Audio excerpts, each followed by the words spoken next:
ನಮಸ್ಕಾರ ಸ್ನೇಹಿತರೆ, ಇವತ್ತಿನ ವಿಡಿಯೋದಲ್ಲಿ ಒಂದು ಗಾದೆ ಮಾತಿನ ಅರ್ಥನ ತಿಳಿಸ್ಕೊಡ್ತಾ ಇದ್ದೀನಿ. ಗಾದೆ ಮಾತು ಏನಪ್ಪಾ ಅಂತ ಅಂದರೆ, ಕೋಪದಲ್ಲಿ ಕೊಯ್ದ ಮೂಗು ಮತ್ತೆ ಬಂದೀತೆ ಎಂಬ ಗಾದೆ ಮಾತು ಮನುಷ್ಯನ ಅತಿಯಾದ ಕೋಪ ಮತ್ತು ಅದರಿಂದ ಆಗುವ ಶಾಶ್ವತ ನಷ್ಟವನ್ನು ವಿವರಿಸುತ್ತದೆ. ಗಾದೆಗಳು ವೇದಗಳಿಗೆ ಸಮಾನವಾದ ಸತ್ಯವನ್ನು ಹೊಂದಿರುತ್ತದೆ. ಮನುಷ್ಯನಿಗೆ ಕೋಪ ಬಂದಾಗ ವಿವೇಚನೆ ಇರುವುದಿಲ್ಲ. ತಾನು ಏನು ಮಾಡುತ್ತಿದ್ದೇನೆ ಎಂಬ ಅರಿವೂ ಇಲ್ಲದೆ ತಪ್ಪು ನಿರ್ಧಾರಗಳನ್ನು ತೆಗೆದುಕೊಳ್ಳುತ್ತಾನೆ.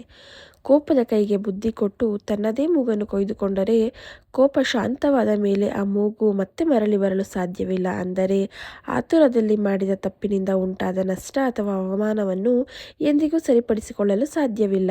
ಯೋಚಿಸದೆ ಆತುರದಲ್ಲಿ ನಿರ್ಧಾರ ತೆಗೆದುಕೊಂಡು ನಂತರ ಜೀವನ ಪೂರ್ತಿ ಪಶ್ಚಾತ್ತಾಪ ಪಡುವುದರಲ್ಲಿ ಯಾವುದೇ ಅರ್ಥವಿಲ್ಲ ಎಂಬುದನ್ನು ಈ ಗಾದೆ ತಿಳಿಸುತ್ತದೆ. ಸಂದೇಶ ಏನಪ್ಪಾ ಅಂತಂದರೆ, ಕೋಪ ಬಂದಾಗ ಮೌನವಾಗಿರಬೇಕು ಅಥವಾ ಯಾವುದೇ ಪ್ರಮುಖ ನಿರ್ಧಾರಗಳನ್ನು ತೆಗೆದುಕೊಳ್ಳಬಾರದು. ಆಡಿದ ಮಾತು ಮತ್ತು ಮಾಡಿದ ತಪ್ಪುಗಳನ್ನು ಮರಳಿ ಪಡೆಯಲು ಸಾಧ್ಯವಿಲ್ಲ.